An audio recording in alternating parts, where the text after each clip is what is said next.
لەگەڵ کۆتایی هێنان بە ئەرکی 20 ساڵی ئەمریکا لە ئەفغانستان لە چەند هەفتەی داهاتوودا سەنگی زیاتر دەخرێتە سەر چارەنووسی ژنان و کچان. ئێستا تاڵیبان بانگەشەی ئەوە دەکات کە لە سەدا 85 ئەو وڵاتیان کۆنتڕۆڵ کردووە و نیگەرانی مرۆڤیەکانیش زیاتر دەبن. سەرۆک جۆ بایدن دەڵێت دڵنیایی داوەتە ئەشرەف غەنی سەرۆکی ئەفغانستان.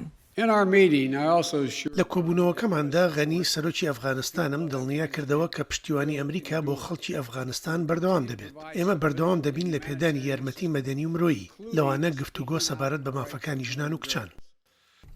شارەزان لەسەرەوە ڕێکەوتون کە تاڵیبان لەسەر ئەو مەرجانە کۆنە بنەوە کە لە ڕێکەوتنەکەی ئاشتی ئەمریکا و تاڵیباندا لەسەری ڕێکەوتون.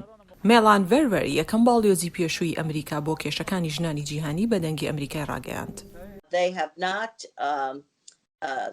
سندوتیژیان نەوەستانوە، بەردەوام بوون لەسەری خۆیان و تۆڕە چەکدارەکانیان بەردەوام بوون لە کوشتنی تۆقێنەر.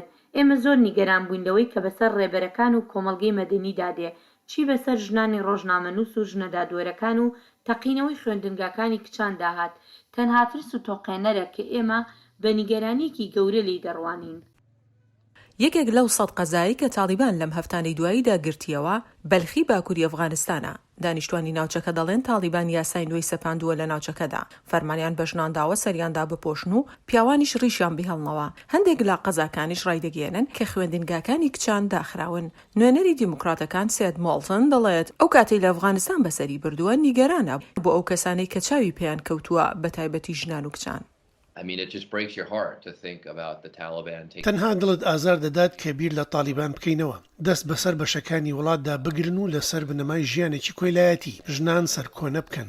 کەسمان حەز بە بینینی ئەوە ناکەین. سەرۆک جۆ بایدن ڕوونی کردەوە کە ئەمە لە کۆتاییدا دەکەوێتە سەرگەلی ئەفغانستان و حکوومەتی ئەفغانستان. بەڵام بە دڵنیاییەوە هیوادارم بتوانین ئەوەی لە توانامانە بێت بۆ پاڵپشتیکردنی ژنان و کچانی ئەفغانستان و هەموو ئەو پێشکەوتنانەی کە لە ماوەی 20 ساڵی ڕابردوودا لەگەڵ ئەمریکادا توانیویانە ئەنجامی بدەن. هێزەکانی ئەفغانستان سوێندیان خواردووە شەڕ بکەن بۆ ئەوەی کۆنتڕۆڵی هەندێک لەو ناوچانە بکەنەوە کە لەم دوایانەدا تاڵیبان دەستیان بەسەرداگرتن لە کاتێکدا کە هاوتە ئەمریکی و ناتۆکانیان وڵاتەکە جێدەهێڵن.